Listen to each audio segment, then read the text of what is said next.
საღამოშვიდობის 24 იანვარის BMG TV-ზე საქმის კურსის ეთერში ვაჯამებთ ამბებს ბიზნესზე და ეკონომიკაზე. მე ანა ლაპიაშვილი ვარ და სამუშაო დღის ბოლოს მნიშვნელოვან საქმიან ამბებზე გიყვებით BMG-ს გუნდის წევრებთან ერთად. საქართველოში ბიზნეს ასოციაცია ქართულ-რუსული შეიქმნა, რომლის ხელმძღვანელიც ბიზნესმენი ზაზა ნიშნიანიძე იქნება. თბილისის მერი ირწმუნება, რომ მერიიდან თანამშრომლების გათავისუფლება პოლიტიკური ნიშნით არ ხდება. მისი თქმით, დედაქალაქის მერიაში რეორგანიზაციაა დაწყებული და კიდევ ბევრი ადამიანი გათავისუფლდება. 2024 წელს დროებით ოკუპირებულ აფხაზეთში ელექტროენერგიის მოხმარება შემცირდა. გასულ წელს ოკუპირებულმა რეგიონმა დაახლოებით 2,5 მილიარდი კილოვატ-საათი ელექტროენერგია მოიხმარა. 2023 წელთან შედარებით დაახლოებით 150 მილიონი კილოვატ-საათით ნაკლები.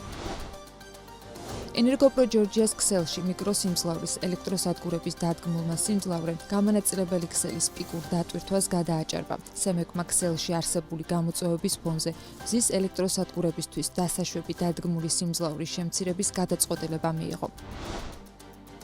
2024 წლის განმავლობაში სახელმწიფომ საგზაო მოძრაობის წესების დარღვევისათვის დაწერილი ჯარიმების აკრეფით რეკორდული 218 მილიონი ლარის შემოსავალი მიიღო. ფინანსთა სამინისტროს ხაზინის მიერ გამოქვეყნებული ანგარიშით ჯარიმებიდან 87 მილიონი ლარი შევიდა მთავრობის ცენტრალურ ბიუჯეტში, 131 მილიონი ლარი კი ადგილობრივი თვითმმართველობების ბიუჯეტში. TBC კაპიტალი დეკემბრის მომხმარებლის დანახარჯების დინამიკის მიხედვით წერს, რომ ახალი იპოთეკური სასხების მოცულობა შემცირებულია. მომხმარებლის დეკემბრის დანახარჯების თანახმად საცხოვრებელი უძრავი ქონების ტრანზაქციები გასული წლის იგივე პერიოდთან შედარებით 9%-ით გაიზარდა. ახალი იპოთეკური სასხების მოცულობამ კი წლიურად უარყოფითი ზრდის ტემპი აჩვენა 23%-ით. საქართველოში ბიზნეს ასოციაცია ქართულ-რუსული შეიქმნა, რომლის ხელმძღვანელიც ბიზნესმენი ზაზა ნიშნიანიძეა. ბიზნესმენი გვეუბნება, რომ ასოციაციის შექმნის მიზეზი სპონტანური იყო და მასში გაერთიანებას ის ბიზნესები გეგმავენ, რომელთა პროდუქციაც რუსეთში იყიდება. ძირითადად ბიზნესები, ვინც ამ მხრივ გაერთიანებაში თავს მოიაზრებენ, ღვინის ბიზნესიდან არიან, ამბობს ნიშნიანიძე. რა ვიცით ახალი ბიზნეს ასოციაციის შესახებ დეტალებს გიგა ბენია გაგვიზიარებს. საღამოშვიდობისა გიგა. საღამოშვიდობის ანა, ბიზნეს რეესტრში ახალი ასოციაცია ჯერჯერობით არ იძებნება, თუმცა მეიდან ჯგუფის ერთ-ერთი დამფუძნებელი ზაზა ნიშნიანიძე ადასტურებს, რომ რუსულ-ქართული ასოციაცია უკვე შექმნილია. ბიზნესმენებს შორის პირველი შეხვედრაც რამდენიმე დღის წინ გაიმართა და ზაზა ნიშნიანიძე, რომელიც ახალი ასოციაციის ხელმძღვანელად არის არჩეული, ჩვენთან ამბობს, რომ ამ საქმის უკან საქართველოს 600-დან 700,000 მოქალაქე დგას. მისი თქმით, ესენი არიან მეღვინეები, სოფლის მეურნეობის სხვადასხვა დარგის წარმომადგენლები, მათ შორის მეხილეები, მებოსტნეები და აგროსექტორის სხვა პირები. რუსულ-ქართული ასოციაციის ხელმძღვანელის განცხადებით, ბიზნესმენებს, რომლებიც რუსეთში ვაჭრობენ, ყურადღება ნაკლებად ექცევათ და მათ დახმარება სჭირდებათ და ასოციაცია მისი თქმით სწორედ ამაზე იქნება ორიენტირებული. შეიქმნა ქვია ასოციაცია ქართულ-რუსული. ჯერჯერობით მე მთხოვეს ამის ხელმძღვანელობა, შექმნის მიზეზი იყო აბსოლუტურად სპონტანური. ჩემი მეგობრები, ვინც ამ ბიზნესში არიან ჩართული, ამ ქართული პროდუქციის რუსეთში გაყიდვით, მათთან საუბრის დროს წარმოიშვა ეს იდეა და მთხოვეს ამ ორგანიზაციის ხელმძღვანელობა და დაახლოებით 600-700,000 ადამიანი, ქართველი ადამიანი, უпростоრ საქართველოს მოქალაქე არის ჩართული ამ პროცესში. შევხვდით, დაახლოებით 60 ორგანიზაცია იყო მოსული. ერთადად არიან ესენი მეღვინეები, სოფლის მეურნეობის სხვადასხვა დარგების წარმომადგენლები, მეხილეობა, მებოსტნეობა და ფაქტიურად არავინ მათ ყურადღებას არ აქცევს, ვინაიდან თემა მოგეხსენებათ ესეთი ტაბუდადებული თემაა ზოგადად რუსეთთან. ურთიერთობა, მათ შორის ბიზნესიც ხდება, არავინ ამ ხალხს არ ეხმარება და ეხლა შევეცდებით იქნებ ინსტიტუციონალურად ცოტა ამ პროცესს ხელი შევუწყოთ. ვინ იქნებიან ბიზნეს ასოციაციის წევრები ქართული ბიზნესიდან და ასევე ვინ მოიაზრება წევრებად რუსეთის მხრიდან. ეს კითხვა დავუსვით ზაზა ნიშნიანიძეს, რაზეც ის პასუხობს, რომ შეხვედრაზე 60 კომპანიის წარმომადგენელი მივიდა და დაინტერესება მისი თქმით რუსეთის მხრიდანაც არის. მათ შორის ამ შეხვედრაზე იყო ბადრი კაკაბაძე, რომელიც საქართველოშიც და ოკუპანტ რუსეთშიც ცნობილი ბიზნესმენია. ჩვენი ინფორმაციით კი ასოციაციის შექმნის ერთ-ერთი ინიციატორი ბოლერო და კომპანიის გენერალური დირექტორი ირაკლი ბექაურია. აღნიშნული კომპანია ღვინის მსხვილი მწარმოებელი და რუსეთში ამ ღვინის მსხვილი ექსპორტიორია. ერთ-ერთი არის ბადრი კაკაბაძე, საკმაოდ ცნობილი ბიზნესმენია საქართველოშიც, რუსეთშიც. არის მარად ჩაიდიევი ესეთი, რომელიც ასევე აქტიურად მუშაობს ორივე ქვეყანაში. ანჩაბაძეები, ძმები ლევან და თემურ ანჩაბაძეები, ესენი რაც შემიძლია პირდაპირ გითხრათ. ჯიმი ჩხაიძეც შეუერთდნენ თუ არა ნიშნიანიძის მიერ დასახელებული ბიზნესმენები უკვე ასოციაციას უცნობია, ჩვენ დავუკავშირდით მის მიერ ნახსენებ ერთ-ერთ ბიზნესმენ ბრენდ ჯიმშერის მფლობელ ჯიმი ჩხაიძეს, რომელიც გაერთიანების წევრობაზე ჯერ არაფერს ამბობს, თუმცა აღნიშნავს, რომ ამ შეხვედრას ის უბრალოდ ესწრებოდა. რა საკითხები იყო შეხვედრაზე განხილული, ამ დეტალების გარკვევას BMG სხვადასხვა ბიზნესის წარმომადგენელთანაც ცდილობს. BMG-მ ასევე დაურეკა ირაკლი ბექაურსაც, რომელმაც ჩვენ ზარებს არ უპასუხა და იცის თუ არა ახალი გაერთიანების შესახებ ამ კითხვით მივმართეთ ჯორჯიან ეარვეისის დამფუძნებელ თამაზ გაიაშვილსაც, რასაც ის პასუხობს, რომ ეს თემა მას საერთოდ არ აინტერესებს. ასოციაციის შექმნაზე ასევე არაფერი სმენია თელავის ღვინის მარმის დამფუძნებელ ზურაბ რამაზაშვილსაც. მე არა ვარ საქმეში, არც შობილებაში ვარ წასული ვარ თბილისს არავინ არ ვიქნები თემის ხოდმედავი. ისე თქვენ მიესალმებით მსგავსი საბჭო შექმნა? მე არ მაინტერესებს ეს თემები, მე რაში მაინტერესებს მე ჩემი საქმე. რატო არ არის მნიშვნელოვანი? ჩემთვის არაფერი, მე არა ვარ საქმის ყურში აღწეროს. და თუ შეიქმნება ეს კარგი იქნება თუ ცუდი? მე ჩემს პირველ დღეს შეგადან ჩემ ვერ გავსაზღვრავ. თუ ასეთი რამე იქნება, რაც გამიგია პირველ დღეს. და თუ შეიქმნა, როგორ ფიქრობთ? არ ვიცი, ჯერ შეიქმნას და შევხედო. არ ვიცი, პოლიტიკოსი არ გახვალ, მე ბიზნესმენი ვარ. არა, ბიზნესს ეხება ეს. მესმის, მაგრამ კარგი, რა ვიცი, მე ჯერ შეიქმნას და ნახოთ რა იქნება, ანუ შევხედო. გჭირდება დღეს მსგავსი საბჭო? რა ვიცი, როგორ გითხრათ, როცა თურცა შეიქმნება და დამუშავდება, მე გეტყვით, თუ კარგად მუშაობს, კარგი იქნება, თუ ცუდად მუშაობს, ცუდი იქნება. თუ კარგად იმუშავებს, თქვენ გაწევრიანდებით? არ ვიცი, ბატონო, ჯერ შევხედოთ, რა იქნება.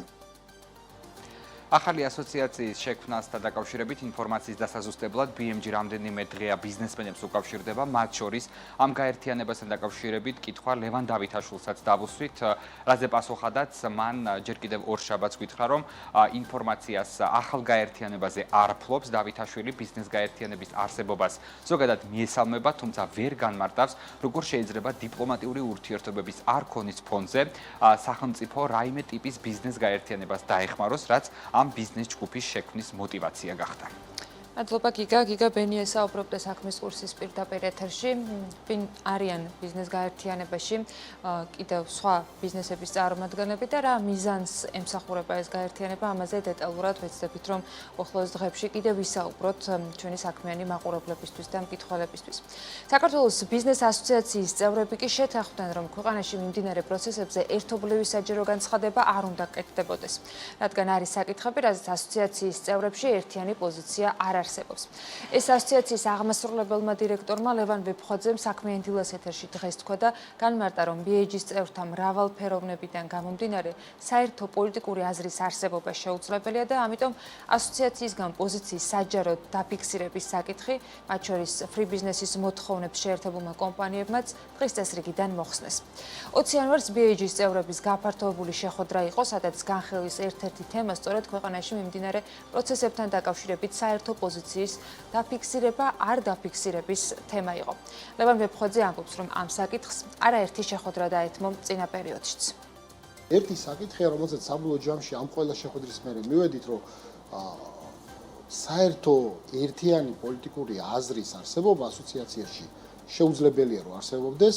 გამომდინარე მისი მრავალფეროვნებით, ეს არის ასობით კომპანია, წარმოიდგინეთ, ეს არის უზარმაზარი გაერთიანება, ფაქტობრივად ეკონომიკის 70-80% კერძო სექტორი ჩვენთანაც წარმოდგენილი, ამიტომ მოთხოვოთ, რომ ყველას ერთნაირად იაზროვნოს, იქნება ძალიან რთული პოლიტიკურად. საბოლოო ჯამში ამაზე შევთანხმდით, რომ და ძალიან მისასალმებელი იყო განსაკუთრებით იმ ადამიანების პოზიცია, რომელიც free business პლატფორმას შეუერთდნენ, რომ მათი მხრიდან მოხსნა საკითხის, რომ არ არის აუცილებელი ასოციაცია ღია საჯარო საერთო ერთიანი პოზიციის განცხადებები აკეთებს, მაშინ როცა ეს პოზიცია პრინციპულად ჩვენ ალბათ ვერ შევთანხმდებით რაღაცებზე შიგნით დარჩეს და იყოს და გააგრძელოს, თავარი რისთვისაც იქნება, ეს არის ლობისტური ორგანიზაცია, რომელიც ნებისმიერ ხელისუფალთან კიდევ ერთხელ ხაზს უსვავ, იქნება ძალიან აქტიური ინტერაქციაზე რისთვის. სწორედ იმ საკითხებისთვის, რისთვისაც ჩვენ ვარსებობთ, ეს არის ეკონომიკა, დასაქმება, ბიზნესის გარემო და ამ შემდეგ.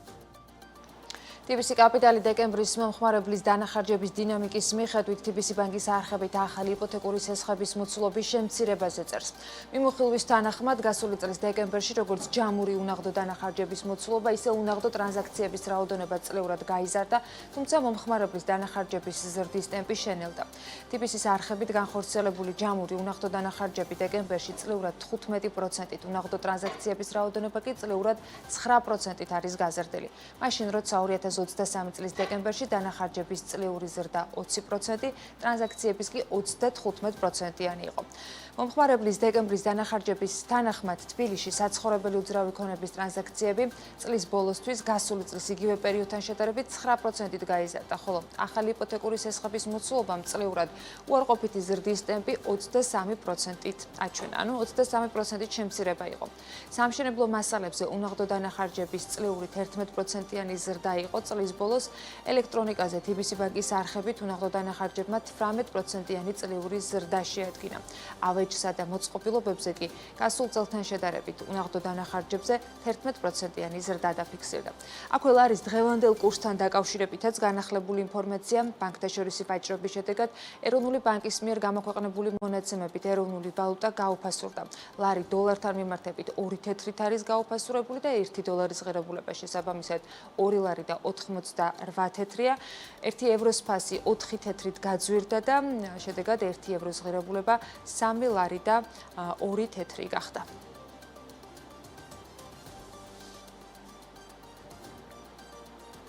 კერძო სექტორის წარმომადგენლების ნაწილს მიმდინარე წლის ეკონომიკურ აქტივობასთან დაკავშირებით ნეგატიური მოლოდინი აქვს. ბიზნესის ბევრ დარგში ეგრეთ წოდებული ქამრების შემოჭერის პროცესი დაიწყება, ამბობს რეკონსტრუქციისა და განვითარების კომპანიის აღმასრულებელი დირექტორი. ლევან ყარალაშვილის შეფასებით რიტეილ სექტორში გასული წელი გაყიდვების კლებით დასრულდა და მიმდინარე წელიც ამ მიმართულებით დაბალი აქტივობით დაიწყო. ის ამბობს, რომ შექმნილი არასტაბილური პოლიტიკური სიტუაციის ფონზე მათ კომპანიას სხვადასხვა საინვესტიციო პროექტები კვლავ შეჩერებული აქვს. ყარალაშვილის თქმით, შემცირებული ინვესტიციების და სავალუტო შემოდინების ეფექტი შემდგომ თვეებში ქვეყნის ეკონომიკაზე უფრო მკვეთრად აისახება. ჩვენ უკვე ვხედავთ, რომ წნეხი ქართულ ეკონომიკაზე საკმაოდ მაღალია, ეს აისახება იგივე სავალუტო კურსის რყევაზე, აისახება ბიზნესის ასე ვთქვათ განწყობაზე, აისახება მომხმარებლის ქცევაზე და ეს პროცესი, რომელშიც ჩვენ სამწუხაროდ შევედით, ვფიქრობ, რომ ადვილად გასავლელი ნამდვილად არ იქნება. დღეს იმაზე ლაპარაკე, რომ რომელიმე ინვესტორი, რომელსაც საქართველოს ადრე შეიძლება ვთქვათ პრიორიტეტებში ყოლოდა განიხილავდეს ამ ქვეყანაში რეინვესტირებას, მე არ მახსენდება ასეთი მსხვილი პროექტი დღეს, რომელიც დღეს პაიპლაინში შეიძლება იყოს, რა თქმა უნდა, ჩვენი ჯგუფშიც ფაქტურად სამწუხაროდ ყველა პროექტი არის შეჩერებული.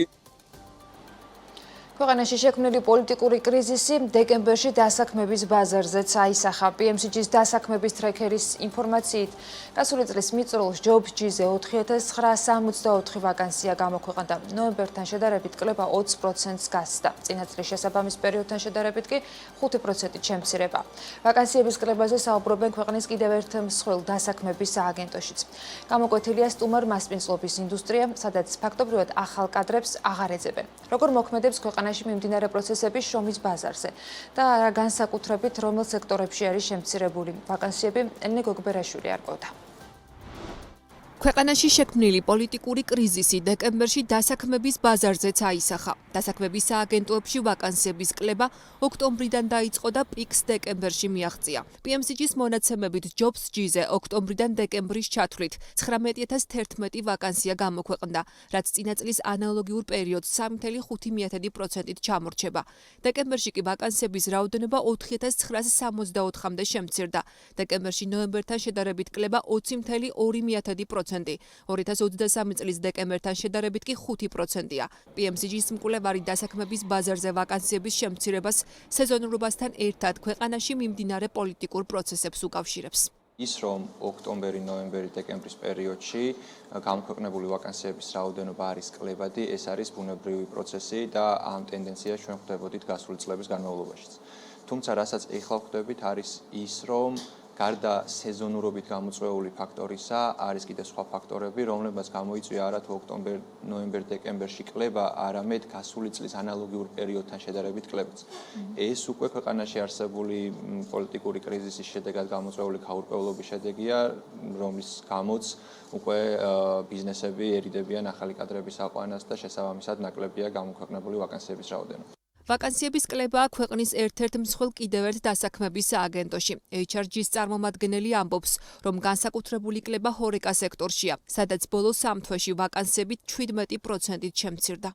2024 წელს დავდეთ დაახლოებით 3400-მდე განცხადება, რაც წინა წელთან შედარებით 2%-იანი კლება გვაქვს, თვითონ დეკემბერს რო შევადაროთ, თუმცა მთლიანი წელი რო შევაჯამოთ 2024 წელს ჯამში გვქონდა 5%-იანი კლება 2023 წელთან შედარებით. მიუხედავად იმისა, რომ პირველი 2 კვარტალი იყო ძალიან აქტიური, ქონდა ასე ვთქვათ, მცირედი მატებაც კი, მაგრამ ბოლო ერთმა კვარტალმა, გულისხმობ ოქტომბერი, ნოემბერი, დეკემბერმა, ასე ვთქვათ, ამ კლებამ მოგვცა ის სურათი, რომ ჯამში 5%-იანი კლებით დავასრულეთ წელი. ჰორეკა სექტორს აქ პასიურობა გვაქვს და კლება გვაქვს საკმაოდ დიდი, 17%-ით დაიკლო ამ სექტორის ვაკანსიებმა, რაც ასე ვთქვათ, ბოლო 3 თვეში გვქონდა ეს კლება. სასტუმრო სექტორში არსებულ რთულ ვითარებაზე საუბრობს სასტუმროების ფედერაციის დამფუძნებელიც. შალვა ალავერდაშვილის თქმით, თბილისის სასტუმროებში დეკემბერში კადრების 15%-ის შენარჩუნება ვერ მოხერხდა. მიზეზი რთული ფინანსური მდგომარეობა არის, გამოც სასტუმროების ნაწილმა ხელფასების გადახდა ვერ შეძლო. დეკემბერში მართლა 15%-ამდე კადრების შენარჩუნება ვერ მოხერხდა. პირდაპირ მინდა ვთქვა, რომ სამწუხაროდ სამწუხაროდ კადრები ვერ შევინარჩუნეთ, იმიტომ რომ ფიზიკურად ვერ გადავიხადეთ ხელფასები და იგივე ტენდენცია ნარჩუნდება, კადრების შენარჩუნება ხდება სხვა ბიზნესთან გადმოსული დონეზე. ბიზნეს სექტორში ახალი სამუშაო ადგილების კლებას ქვეყანაში შექმნილ რთულ პოლიტიკურ პროცესებს და არასტაბილურ გარემოს უკავშირებს კომპანია ინსორსის მმართველი პარტნიორიც. მედია ტაბადაძე ამბობს, რომ ვაკანსიები ძირითადად ცხადდება ფიზიკურ სამუშაოებზე, რაც კრიზისულ ეკონომიკას ახასიათებს. მისი აზრით, შრომის ბაზარზე მდგომარეობა სავარაუდოდ არც შემდგომ თვეებში შეიცვლება. ხადია, რომ აი ეს კლების ტემპი დაკავშირებული არის ამ პოლიტიკურ მოვლენებთან, საწყის პერიოდში ეს იყო არჩევნების წინა პერიოდი და არჩევნების შემდგომი პერიოდი, შემდეგ უკვე ნოემბრისა და დეკემბრის გაურკვეველი კურსი და ადამიანების, ანუ მოსახლეობის და მოქალაქეების რეაქცია, რასაც ფაქტობრივად რეალურად მოჰყვა უკვე გარე და შიდა ინვესტორების თავშეკავებული გადაწყვეტილებები. ბევრი ვაკანსია რაც ხდება ყოველთვის ეს არის ფიზიკური სამუშაოები, რითეილის ქსელში, ეს შეიძლება იყოს სამედიცინო სფეროშიც, ეს წინა ხაზის პერსონალი, მიიმღები, მოლარე ოპერატორი და ასე შემდეგ. ესეც კრიზისული მისი ეკონომიკის დამახასიათებელია, როდესაც აი აუცილებელი სამუშაოებისთვის ხდება ვაკანსიების გამოცხადებაც და თანამშრომლების დაქირავებაც. ის რომ დღეს ბიზნესი ტურბულენტურ გარემოშია, განვითარებაზე არ ფიქრობს და პირიქით ხარჯების ოპტიმიზაციას ცდილობს, ადასტურებს საქართველოს რეკონსტრუქციისა და განვითარების კომპანიის აღმასრულებელი დირექტორი. კრიზისის პირობებში ლევან ყარალაშვილი არც კადრების შემცირებას გამორიცხავს. ბევრ დარგში ქამრების შემოჭერის პროცესი დაიწყება, აცხადებს ბიზნესმენი. ბიზნესს აკეთებს ანალიზს, რომ არის ტურბულენტურ გარემოში, რაც პირველ რიგში აჩერებს ნებისმიერ ახალ პროექტს, ნებისმიერ განვითარების ან ბიზნესის გაფართოების პროექტს. ამას რა თქმა უნდა მოყვება ხარჯების ოპტიმიზაცია, ხარჯების ოპტიმიზაცია იქნება ეს მარკეტინგული ხარჯები, იქნება ეს შესყიდვების შემცირება, ეს იქნება თქვათ რაღაცა მომზადება იმ პერიოდისთვის, რომ შეიძლება რაღაც პროდუქცია შეიძინო და უბრალოდ ვერ გაყიდო და რა თქმა უნდა ბოლო თემად შეიძლება იყოს უკვე კადრების შემცირება, რაც სადაც იმედი მაქვს, რომ არ მივა ეს საკითხი. 2024 წლის მესამე კვარტლის მდგომარეობით შრომის ბაზარზე 1.407.000 ადამიანია დასაქმებული, 226.000-მდე ადამიანი კი უმუშევარია. აისახება თუ არა მიმდინარე პოლიტიკური კრიზისი დასაქმების ბაზრის ოფიციალურ მაჩვენებლებზე, შემდგომ თვეებში გახდება ცნობილი. საზოგადოებრივ ტრანსპორტში სამგზავრო გადახდის სისტემა აღდგა. საპროტესტო აუდიო ჩანაწერის გაშვების გამო ავტობუსში სამგზავრო გადახდის სისტემა დროებით გათიშული იყო. საქმეზე დედაქალაქის მთავრობამ გამოძიება დაიწყო.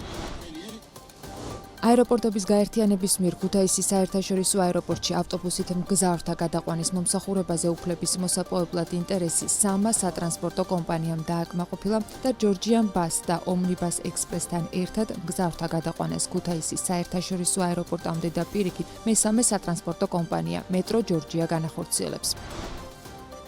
ავტოსადგურების რეფორმის პროცესში სააგენტო აწარმოეს საქართველოში ერთვება სახელმწიფო პროგრამის მეშვეობით, რომლის მიხედვითაც ავტოსადგურის მფლობელს შესაძლებლობა ექნება შეამციროს ავტოსადგურის მშენებლობის ან რემონტის მიზნით აღებული სესხის ლიზინგის პროცენტი და ასევე უზრუნველყოფს სესხის გარანტიას 80%-ის მოცულობით.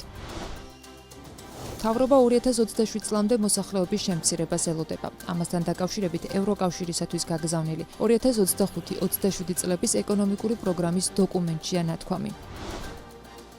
2025 წელს ბაქო-თბილისი-ჯეიხანის ნავთობსადენით ყაზახური ნავთობის ტრანზიტის მოცულობა 1,5 მილიონი ტონა იქნება. გასულ წელს ყაზახური ნავთობის ტრანზიტმა ნავთობსადენით 1,400,000 ტონა შეადგინა. ქართული ოცნების მთავრობა შეერთებული შტატების საქართველოს სტრატეგიული პარტნიორობის შესახებ ურთიერთობების გადატვირთვაზე ტრამპის ადმინისტრაციიდან პასუხის მოლოდინშია.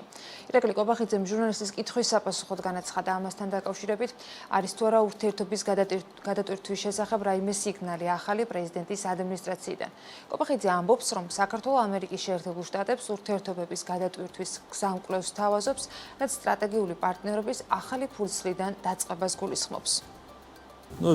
შიდა სამზარეულოზე ვერ ვისაუბრებთ, ჩვენი მხრიდან რაც თავარი არის სრული მგზავრობა იმისათვის, რომ გადაიტვირთვას ქართულ-ამერიკული ურთიერთობები, უფრო მეტიც ჩვენ თავაზობთ ამერიკულ მხარეს, რომ კონკრეტული გზამკვლევით აღდგეს სუფთა ფურცლიდან სტრატეგიული პარტნიორობა საქართველოსა და ამერიკის შეერთებულ შტატებს შორის. თუ იქნება ამერიკის მხრიდან ანალოგური ინტერესი, რა თქმა უნდა, ურთიერთობები გადაიტვირთება, ჩვენ დაულოდებით, რა თქმა უნდა, პრეზიდენტის ადმინისტრაციის პოზიციას.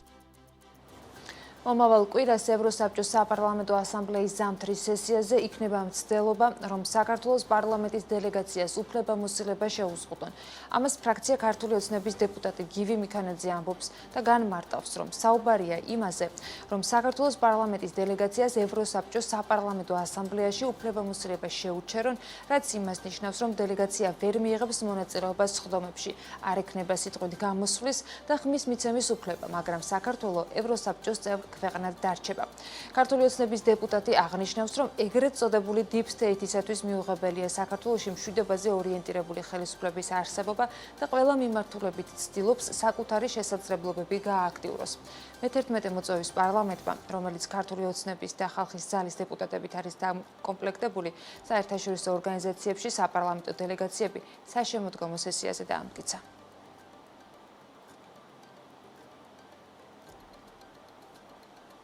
რადიო თავისუფლების ევროპული ბიუროს უფროსი რიკარდი ოზვიაკი პლატფორმა X-ზე წერს, რომ ევროკავშირის ელჩებმა მხარის საქართველოში გაცემული დიპლომატიური პასპორტებისთვის უვიზო მიმოსვლის გაუქმებას დაუჭირეს. მათივე ინფორმაციით 27 იანვარს ევროკავშირის საგარეო საქმეთა მინისტრები ამ საკითხზე უკვე საბოლოო გადაწყვეტილებას მიიღებენ. უნგრეთი და სლოვაკეთი არ დაუჭერენ მხარს, თუმცა ამას მნიშვნელობა არ აქვს, რადგან გადაწყვეტილების მისაღებად უმრავლესობა არსებობს, წერს ozviaki. Სხვათაშორის ევროპულმა საბჭომ 16 დეკემბრის სხდომაზე გადაწყვეტა ქართული დიპლომატიური და სამსახურებრივი პასპორტებისათვის უვიზო მიმოსვლა შეეჩერებინა. საქართველოში დიპლომატიურ და სამსახურებრივ პასპორტებს უმაღლესი თანამდებობის პირები ფლობენ, მათ შორის პარლამენტის წევრები, გენერალური პროკურორი, სახელმწიფო აუდიტის სამსახურის ხელმძღვანელი და სხვა თანამდებობის პირები.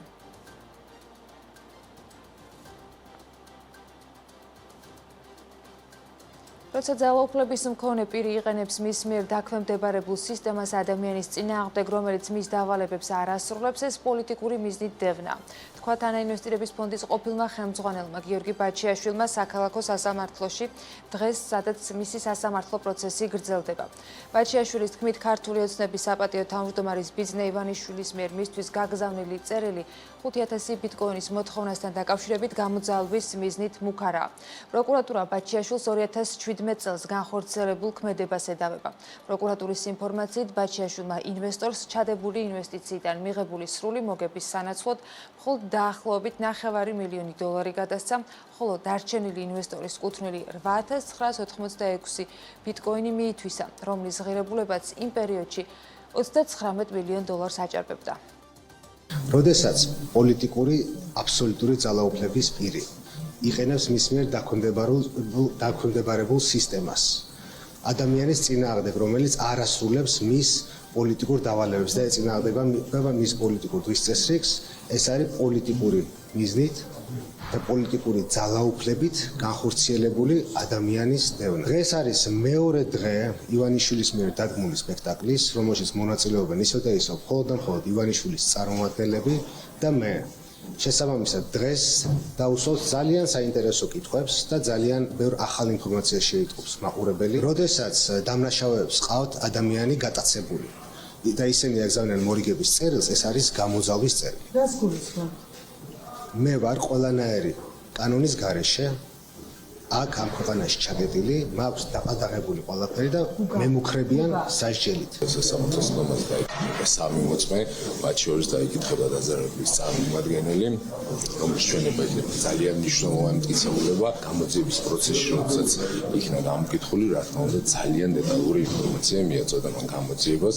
აქედან გამომდინარე, გონივრული მოლოდინი იმისა, რომ მისი ჩვენება იქნება საკმაოდ მნიშვნელოვანი მტკიცებულება, რა თქმა უნდა, არსებობს. თბილისის მერი კახაკალაძე ირწმუნება, რომ მერიიდან თანამშრომლების გათავისუფლება პოლიტიკური ნიშნით არ ხდება. ის ამბობს, რომ დედაქალაქის მერიაში რეორგანიზაცია დაწყებული და კიდევ ბევრი ადამიანი გათავისუფლდება, ვინც მისივე შეფასებით თავისუფლებამოსილებას შესაბამისად ვერ ასრულებს. კალაძის თქმით, თბილისის მერიის ზოგიერთი თანამშრომლის გათავისუფლების მიზეზი მათი ხელშეკრულების დამთავრება გახდა. ჩვენ რეორგანიზაცია გვაქვს დაწყებული და კიდევ ბევრი ადამიანი გათავისუფლდება, ვინც გასათავისუფლებელია და ვერ ასრულებს თავისუფლება მოვალეობას. გიგა სოფრომაძეს დაუმთავრდა ხელშეკრულება, მაგ ადამიანსაც დაუმთავრდა. ეს იყო გადაწყვეტილება, რა თქმა უნდა, ხელმძღვანელმა მიიღო გადაწყვეტილება, როდესაც უმთავრდება ხელშეკრულება, შენს თანამშრომლის, შენ იღებ გადაწყვეტილებას, მას გაუგრძელო, ის გჭირდება თუ არ გჭირდება, ან ასრულებს თუ არ ასრულებს დავალებას. ბევრი მაგალითი შემიძლია მოგიყვანოთ ადამიანებს, რომელსაც ჰქონდათ განსხვავებული პოლიტიკური შეხედულება, განსხვავებული დამოკიდებულება, რომლებმაც მაგალითისთვის ხელი მოაწერეს იმ პეტიციას, ჩვეულებრივად აგრძელებენ მუშაობას. სავარაუდო კიბერშეტევის გამო საზოგადოებრივ ტრანსპორტში სამგზავრო გადახდის სისტემა დღეს დროებით გათიშული იყო. შეფერხების მიზეზი ის იყო, რომ საზოგადოებრივ ტრანსპორტში დამონტაჟებულ აპარატებზე, რომელსაც ტექნიკურ მხარდაჭერას საქართველოს ბანკის კონტრაქტორი კომპანიები შეპესე MC+ და შეპესე აზრი ახორციელებენ, სხვადასხვა საპროტესტო აუდიო ჩანაწერი ირთვებოდა. ხარვეზის გამოსწორებამდე ტრანსპორტი მგზავრებს გადახდის გარეშე ემსახურებოდა. კახაკალაძის განცხადებით, ავტობუსების და მიკროავტობუსების გადახდის აპარატებზე სავარაუდოდ კიბერშეტევა განხორციელდა, რომლის დეტალებსაც გამოძიება დაადგეს. მომხდარზე გამოძიება სისხლის სამართლის კოდექსის 284 მუხლით მიმდინარეობს, რაც კომპიუტერულ სისტემაში არამართლზომიერ შეღწევას გულისხმობს. ტრანსპორტში გადახდის სისტემის ხარვესთან დაკავშირებით MC+-მა განცხადება გაავრცელა, რომელშიც აღნიშნულია, რომ ტრანსპორტში სამგზავრო გადახდის სისტემაში ტექნიკური ხარვეზი დაფიქსირდა, უმოკლეს დროში დაიწყო მის დასადგენად აქტიური მუშაობა, გადახდის აპარატები გათიშული იყო, ტექნიკური შემოწმება მიმდინარეობდა ხარვეზის უმოკლეს დროში აღმოსაფროლად. შეპესე MC+ ბოდიშს უხდის მგზავრებს სერვისის შეწყვეტის გამო. ჩვენთვის მიუღებელია ნებისმიერი ხარვეზი, რაც დისკომფორტს უქმნის მგზავრებს ან მათ გადაადგილებას, იმისთვის რომ მსგავსი შემთხვევა საომავლოდ იყოს აღოფრული, კომპანია კიდევ უფრო გაამკაცრებს სამგზავრო გადახდის სისტემის ტექნიკური შემოწმების პროცესს, რომ მომავალში ვიყოთ დასხოული მსგავსი ინციდენტებისაგან, წერია კომპანიის განცხადებაში.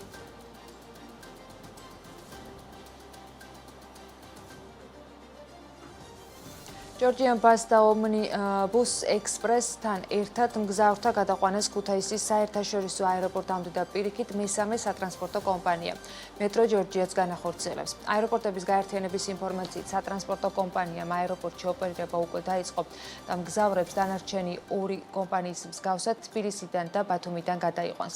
ქუთაისის საერთაშორისო აეროპორტის მგზავრებს მეტრო ჯორჯია სხვა კომპანიების მსგავსად თბილისიდან და ბათუმიდან ფრენებზე მორგებულ განრიგ შესთავაზებს. ბილეთების შეძენა კომპანიის ვებგვერდზეა შესაძლებელი. მივიღეთ ნებართვა ოპერირებაზე ქუთაისის აეროპორტში. ჩვენთვის განვითარება, იმიტომ რომ 2014 წლიდან 10 წელია უკვე ოპერირებთ საქართველოს ბაზარზე სატრანსპორტო კომპანიით თბილისი-ბათუმის მიმართულებით და ეხლა ახალი გამოწვევა გვაქვს. ბედნიერები ვართ, რომ შემოვედით ქუთაისის აეროპორტში და ვიწყებთ ოპერირებას უახლოეს პერიოდში. ქუთაისის საერთაშორისო აეროპორტში წარმოდგენილია უკვე მესამე კომპანია, რომელიც უზრუნველყოფს აეროპორტიდან საქართველოს სხვადასხვა ქალაქების მიმართულებით გზავრთა უსაფრთხო და კომფორტულ ტრანსპორტირებას. ამ ეტაპზე შემოგვიერთდა კომპანია მეტრო ჯორჯია, რომელიც ოპერირებს უახლესი სტანდარტის მქონე სამგზავრო ავტობუსებით და დღეიდან უკვე შესაძლებელი ექნება მგზავრებს შეიძინონ ბილეთები. ავტოსადგურების რეფორმის პროცესში სააგენტო აწარმოეს საქართველოში ჩაერთვება. ეკონომიკის სამინისტროს ინფორმაციით სახელმწიფო პროგრამის მეშვეობით, რომლის მიხედვითაც ავტოსადგურის მფლობელს შესაძლებლობა ექნება შეამციროს ავტოსადგურის მშენებლობის ან რემონტის მიზნით აღებული სესხის ან ლიზინგის პროცენტი და ასევე უზრუნველყოფს სესხის გარანტიას 80%-ის მოცულობით. ოფიციალური რელიზის თანახმად გურამ გურამიშვილს საქალაქთაშორისო მგზავრთა გადაყვანების მიმდინარე რეფორმის ფარგლებში ავტოსადგურების ხელმძღვანელ პირებთან გამართულ შეხვედრაზე მსჯელობა რეფორმის ამოქმედების ვადებთან დაკავშირებითაც ჰქონდა. გამოითქვა აზრი რეფორმის მიმდინარეობასთან დაკავშირებით, ძირითადად ეს ეხებოდა რეფორმის განხორციელების ვადებს, რა თქმა უნდა განვიხილავთ ამ მოსაზრებებს და მიღებული იქნება გადაწყვეტილება, რომელიც იქნება საუკეთესო როგორც რეფორმის მიზნებისთვის, ასევე ჩვენი მოსახლეობისთვის და რა თქმა უნდა ავტოსადგურისა და ავტოგადამზიდავებისთვის. ეს პროექტი, რომელიც მათ მიეხმარება ბიზნესის განვითარებაში, სახელმწიფომ გაუკეთა ავტოსადგურებს ის, რომ აწარმოეს საქართველოს ჩაერთო როგორც ავტოსადგურების ინფრასტრუქტურის მოწყობაში, ასევე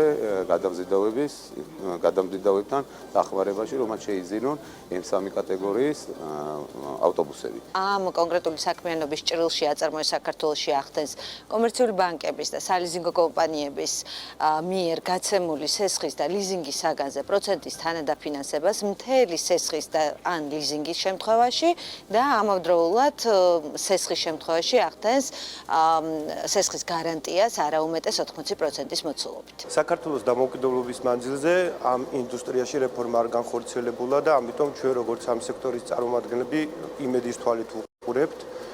რეფორმა ნამდვილად პოზიტიური არის.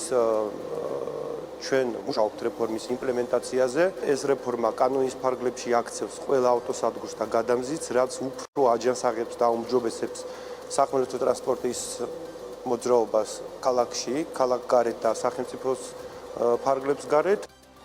ავტოსადგურების წარმომადგენელთა მხრიდან შეხვედრაზე განხილული იყო ეგრეთ წოდებული მტაცებლების იმ გადამყვანი ტრანსპორტის საკითხი, რომლებიც ავტოსადგურების გვერდის ავლით მიმდებარედ უკანონოდ მუშაობენ. სექტორის წარმომადგენლები რეფორმის ფარგლებში ამ პრობლემის რეგულირების აუცილებლობაზე მიუთითებენ. 2025 წლის 1 ივნისიდან ავტოსადგურებს სერტიფიცირების ვალდებულება უჩნდებათ.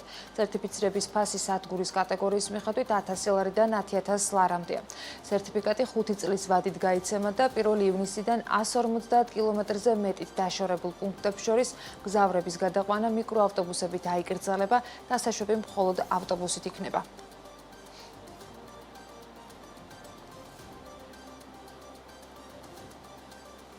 საქართველოში ხაზინების მართვის ერთიანი პლატფორმა ინერგება. ეროვნული ბანკის ინიციატივით საბანკო სექტორი ხაზინების ასოციაციასთან ერთად ხაზინის მართვის პროგრამული უზრუნველყოფის ახალ სისტემას დანერგავს. სეფში აცხადებენ, რომ პლატფორმა ხელს შეუწყობს ბანკების ხაზინების ეფექტიანობის ზრდას, საოპერაციო და ფინანსური რისკების უკეთ მართვას. სისტემა მონაწილე ბანკებს მისცემს შესაძლებლობას ისარგებლონ გამარტივებული პროცესებით და საერთაშორისო სტანდარტების შესაბამისად მეტად ინფორმირებული ფინანსური გადაწყვეტილებები მიიღონ. ხაზინის მართვის პროგრამული სისტემის უზრუნველყოფის პროექტში ჩართვის შესახებ შეთანხმებას ხელი ხაზინების ასოციაციამ და 6-მა კომერციულმა ბანკმა მოაწერეს.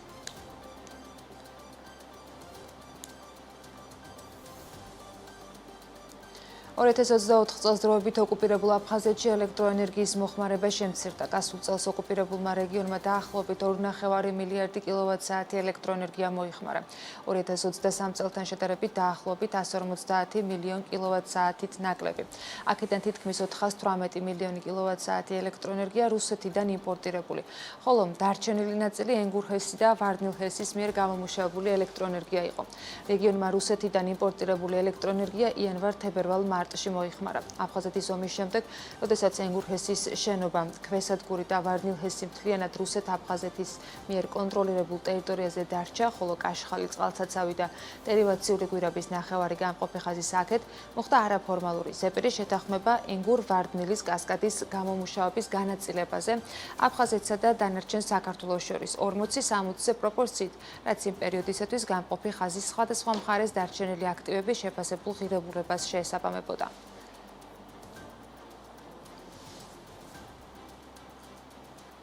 ენრიკო პროჯორჯიას ქსელში მიკროსიმძლავრის ელექტროსადგურების დადგმულმა სიმძლავრემ გამანაწილებელი ქსელის პიკურ დატვირთვას გადააჭარბა. ქსელში არსებული გამოწვევების ფონზე სემეკი მზის ელექტროსადგურებისთვის დასაშვები დადგმული სიმძლავრის შემცირებაზე მსჯელობს. მარეგულირებელ კომისიაში ამბობენ, რომ დადგმული სიმძლავრის ზღვარი შესაძლოა ნეტო აღრიცხვიდან, ნეტო დარიცხვის სისტემაზე გადასვლის პროცესში შემცირდეს, რაზეც მუშაობა ამ დროისთვის მიდის. როგორ ფასდება შესაძლო ცვლილებები, როგორც ბიზნესის, ისე მარეგულირებლის მხრიდან ანუკა ჯოხაძე მუშაობდა დღეს ამ თემაზე და შეფასებებს ერთ სიუჟეტში მოვუყარეთ თავი. სემეკი მიკროსიმძლავრის ელექტროსადგურებისთვის ენერგოპროს ქსელში დადგმული სიმძლავრის შემცირებაზე მსჯელობს. საუბარია მზის სადგურებზე, რომელთა დასაშვები დადგმული სიმძლავრე დღეს თუ 500 კილოვატ-საათია, შემცირდეს 5-ჯერ, 100 კილოვატ-საათამდე. ბიზნესის წარმომადგენლების ნაწილი შესაძლო ცვლილებებს არ ეთანხმება და ამბობს, რომ ის მოთხოვნას შეამცირებს და დარგს საინვესტიციოდ ნაკლებად მიმზიდველს გახდის. გამონაწილებელი ლიცენზიანტის ენერგოპროს ქსელში ჩვენ აღარ გვექნება 500 კილოვატის მიკროსიმძლავრის აშენების შესაძლებლობა, მაქსიმუმ 100 კილოვატი, ხოლო თელასის ქვეშ, ანუ მხოლოდ თბილისის და შემოგარენის არეალში გვექნება შესაძლებლობა, რომ კვლავ ავაშენოთ 500 კილოვატიანი მზის სადგურები. ანუ რეგულირების კუთხით ყველაზე მეტად რაც მუშაობდა და დღესაც შეიძლება ითქვას, რომ მხოლოდ ეს მექანიზმი არის ყველაზე წარმატებული მექანიზმი, რომელიც ამ დარგს ანვითარებს, ეს არის. ვფიქრობ, რომ ამ მიმართულებით მნიშვნელოვანია, რომ სხვა ვთქვათ მიმართულებების განვითარდეს, რომ უფრო მეტი მზის ენერგიის ათვისება მოხდეს, რადგანაც ფაქტობრივად საქართველოს მასშტაბით და რეგიონების მასშტაბით დარწმუნებულები ვართ, როგორც ჩვენი კომპანია, ისე ზოგადად ყველა კომპანია, ასოციაციის პოზიციაც არის ეს, რომ გამოიწვევს ნელ-ნელა ბაზრის და მოთხოვნის დაქვეითებას. მიკროსიმძლავრის ელექტროსადგურების ენერგოპროს ქსელში დადგმული სიმძლავრის შემცირება ახალ რეგულაციებზე გადასვლის პერიოდში არის დაგეგმილი. ბაზარი ნეტო აღრიცხვიდან ნეტო დარიცხვაზე უნდა გადავიდეს. იქამდე სანამ სისტემაში ცვლილებები იქნება, სემეკში გვიხსნიან, რომ ქსელზე მისაერთებელი ელექტროსადგურების ჯამურმა დადგმულმა სიმძლავრემ პიკურ მაჩვენებელს უკვე გადააჭრბა, რაც ქსელს პრობლემებს უქმნის. არსებული რეალობის გათვალისწინებით მარეგულირებელ კომისიაში თვლიან, რომ დადგმული სიმძლავრის ზღვარი უნდა შემცირდეს. ნეტო აღრიცხვის პროექტმა მიაღწია განვითარების პიკს და იყო ძალიან პოპულარული და ნიშნულიდან გამომდინარე კიდევაც რომ შეივსო ეს 14%. შესაბამისად ამ ვთქვათ რაოდენობიდან და სიმძლავრიდან გამომდინარე გამანაწილებელი სისტემის ოპერატორებმა ჩვენ უკვე მოგმართეს რომ ეს სადგურები ქმნიან გარკვეულ პრობლემებს გამანაწილებელ ქსელში.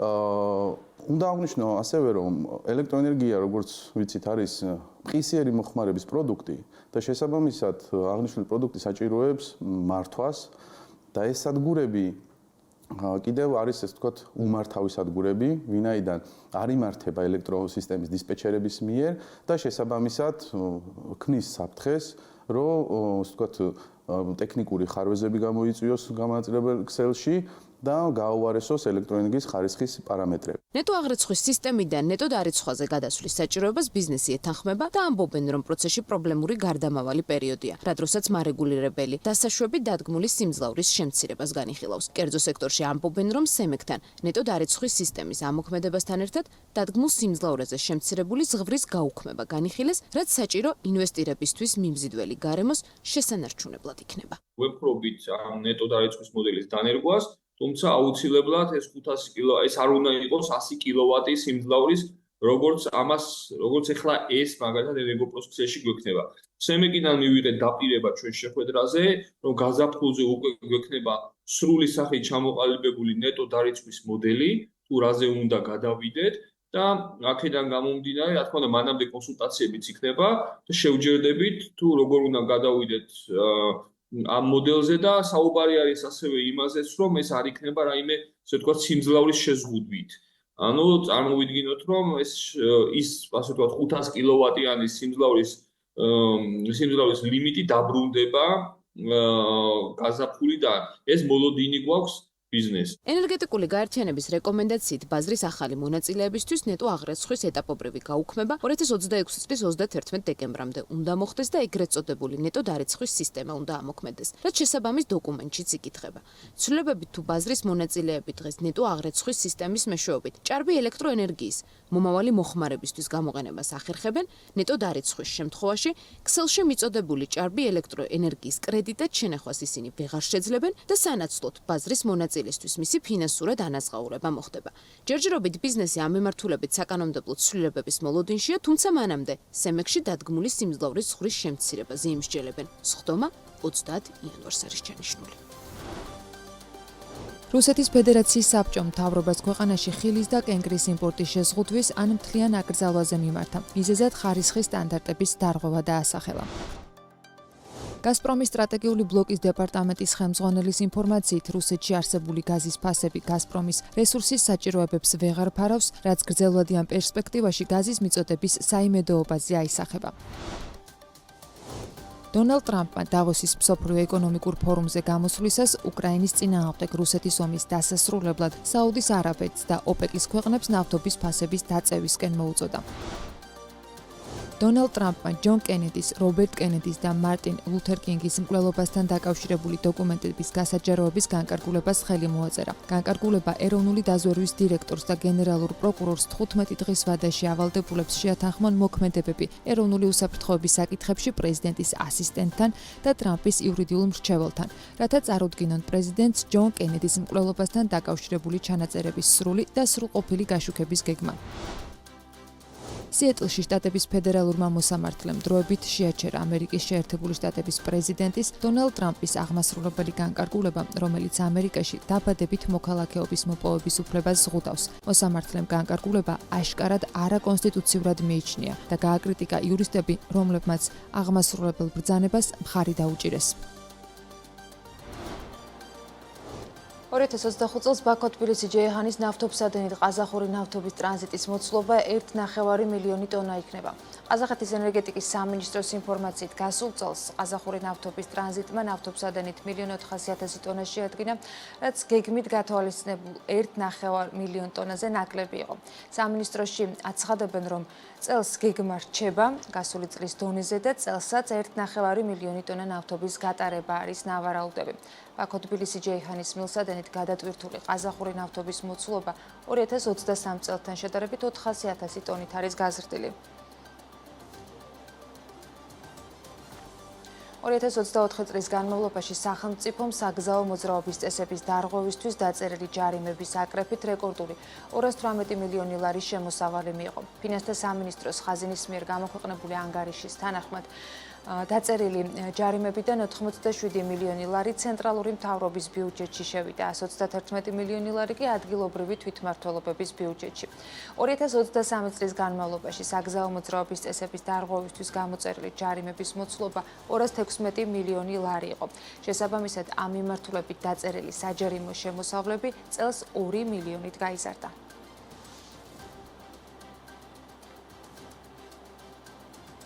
საქართველოს მთავრობა 2027 წლამდე მოსახლეობის შემცირებას ელოდება, რაზეც ევროკავშირისათვის გაგზავნილი 2025-2027 წლების ეკონომიკური პროგრამის დოკუმენტშია საუბარი. დოკუმენტში ძირითადი მაკროეკონომიკური პარამეტრების სცენარს თან მოსახლეობის მოსალოდნელი დინამიკა ახლავს 2025-27 წლებისთვის, რომელიც 26-27 წლებში 1/10%-ით კლების პროგნოზს ითვალისწინებს.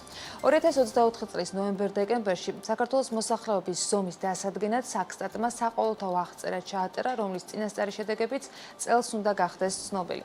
საქსტატის აღმასრულებელმა დირექტორმა გასული წლის 20 დეკემბერს თქვა, რომ მოსახლეობის ნაწილი აღმწერებს კარს არ უღებდა, რის გამოც აღწერის დასრულება 31 დეკემბრამდე იყო გახანგრძლივებული. აღწერა საქსტატის მიერ დროებით დასაქმებული 12,000 პირი ატარებდა.